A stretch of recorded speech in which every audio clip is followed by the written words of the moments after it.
सत्यम शिवम सुंदरम शिव महापुराण कथा में गुरुजी आज 9 जानकारियाँ दी हैं और 3 विशेष उपाय जानिए। पहला जानकारी, लॉकेट, पॉकेट और जॉकेट ये 3 चीज़ हैं जो आपके अंदर अहंकार पैदा कर सकते हैं। लॉकेट का मतलब आपके गहना जेवर है और पॉकेट का मतलब आपकी धन संपदा से है और जॉकेट का मतलब आपके कपड़े और रहन सहन। इसके बाद गुरुजी ने कहा, पैदा होने वाले बच्चे लॉकेट, पॉकेट और जॉकेट के साथ पैदा नहीं होता, नहीं मरने वाला व्यक्ति लॉकेट, पॉकेट और जॉकेट के साथ ले जा सकता है।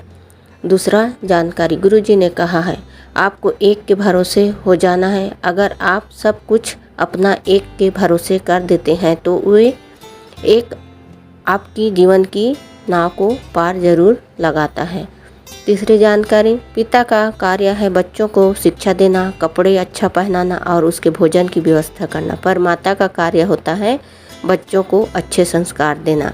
चौथा जानकारी, गुरुजी ने कहा हमने इतनी कथा की पर छत्रपति संभाजी नगर महाराष्ट्र की कथा ऐसी कथा है जिसमें यहाँ पर वीआईपी के बैठने से लेकर एक बार भी झगड़ा देखने को नहीं मिला।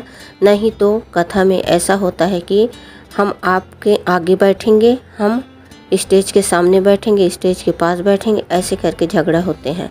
पांचवा जानकारी, गुरुजी ने कहा आप 10 से 14 जून तक कथा सुनने भोपाल में आए। इसके बाद 15 तारीख को आकर सीहोर में कुबेश्वर धाम में रुद्राक्ष प्राप्त कर सकते हैं और आप 16 तारीख को गुरुजी का जन्म दिवस है, उस अवसर पर भजन संध्या रखी गई है, तो आप भजन संध्या का आनंद 16 जून को प्राप्त कर सकते हैं। छठवां जानकारी, कल है 6 जून, पड़ रहा है आषाढ़ का मंगलवार। जो व्यक्ति बहुत ज़्यादा गुस्सा करता है, अपशब्द बोलते हैं, कुछ भी बोल देते हैं, गुस्सा पर काबू नहीं होता, साथ ही चिड़चिड़ा प्रवृत्ति के हैं, तो एक विशेष उपाय करना है आपको।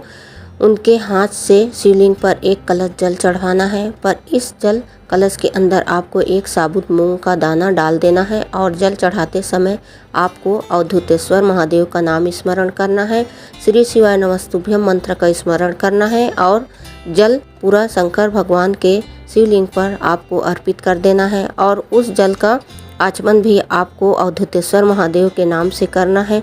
घर का जो भी सदस्य गुस्सा करता है, यदि कोई कारणवश जल नहीं चढ़ा पा रहा है तो आप 1 लोटा जल उस व्यक्ति का नाम और गोत्र बोलकर चढ़ा सकते हैं। साथ ही अवधूतेश्वर महादेव का स्मरण कीजिए और उस जल का आचमन अवधूतेश्वर महादेव के नाम से करवाना है। शुरू कर दें, आराम जरूर मिलेगा। कम से कम आपको 5 मंगलवार ये उपाय करना है।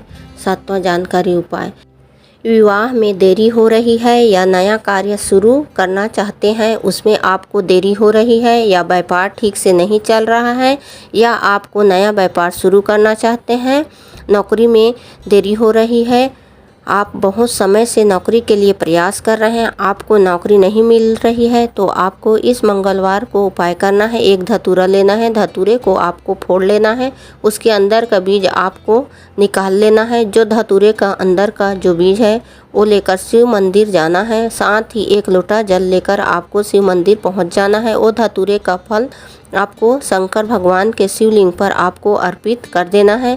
इसके बाद 1 लोटा जल श्री शिवाय नमस्तुभ्यम बोलते हुए मंगलवार के दिन आपको वो धतूरे के फल के ऊपर शंकर भगवान के शिवलिंग के ऊपर वो जल आपको अर्पित कर देना है। जलाधारी से आ रहे जल को आपको अपने जल कलश के अंदर नहीं लेना है, क्योंकि धतूरे का फल विषैला होता है। ध्यान रखिए, जब आपको ये उपाय कर चुके हों उसके बाद धतूरे का फल उठा लेना है आपको और विसर्जन कर देना है। आप इसे किसी वृक्ष के नीचे भी विसर्जन कर सकते हैं। 8वां जानकारी उपाय, 2 जगह जल आपको 3 माह तक चढ़ाना शुरू कर देना है। जीवन में कितनी भी तकलीफ क्यों ना हो, जीवन में कितनी परेशानी क्यों ना हो, चाहे आपका व्यापार ठीक से नहीं चल रहा है, धन संपदा घर में आ नहीं रही है, बनते काम बिगड़ जाते हैं, तो गुरुजी ने कहा है अगर आप ठेला भी लगा रहे हैं, कोई छोटा बिजनेस कर रहे हैं या बड़ा बिजनेस भी कर रहे हैं, नौकरी कर रहे हैं, तो तब आपको जो 2 जगह जल चढ़ाना शुरू कर देना है। अब आपको 2 जगह जल चढ़ाने के लिए 2 कलश जल नहीं लेना है, आपको 1 कलश जल में से ही दोनों जगह जल चढ़ाना शुरू कर देना है। उस कलश का जल आपको सबसे पहले शिवलिंग पर चढ़ाना शुरू करना है। शिवलिंग पर जल चढ़ाइए और दूसरी जगह आपको उसी कलश में थोड़ा जल बचा लेने के बाद बेल पेड़ के नीचे आपको जल चढ़ा देना है। अर्थात आपको शिवलिंग और बेल पेड़ के नीचे जल चढ़ाना शुरू कर देना है, पर एक ही लोटे का जल दोनों जगह चढ़ाना है। इस बात का भी ध्यान रखना है, बेल पेड़ जिसमें आप जल चढ़ा रहे हैं वो आपसे बड़ा होना चाहिए, आपकी हाइट से ऊंचा होना चाहिए, उसकी छांव आप पर आ रही हो। मतलब जैसे हम बेल पत्र तोड़ते हैं तो ऊंचे पाँव होने पर आपका हाथ पत्ता तक चले जाए, इस तरीके से आप खड़े खड़े पकड़ पाएँ। इतनी छोटी हाइट नहीं होना चाहिए, बेल पेड़ बड़ी हाइट का होना चाहिए। और जब जल चढ़ाते समय श्री शिवाय नमस्तुभ्यम मंत्र का स्मरण करते हुए जल चढ़ाना है। दोनों जगह पर शिवलिंग पर जब आप जल चढ़ाएंगे तब भी आप श्री शिवाय नमस्तुभ्यम मंत्र का स्मरण करना है, और जब बेल पेड़ के नीचे जल अर्पित करेंगे तब भी श्री शिवाय नमस्तुभ्यम मंत्र का स्मरण करना है। शिव पार्वती का स्मरण करना है। श्री शिवाय नमस्तुभ्यम। हर हर महादेव।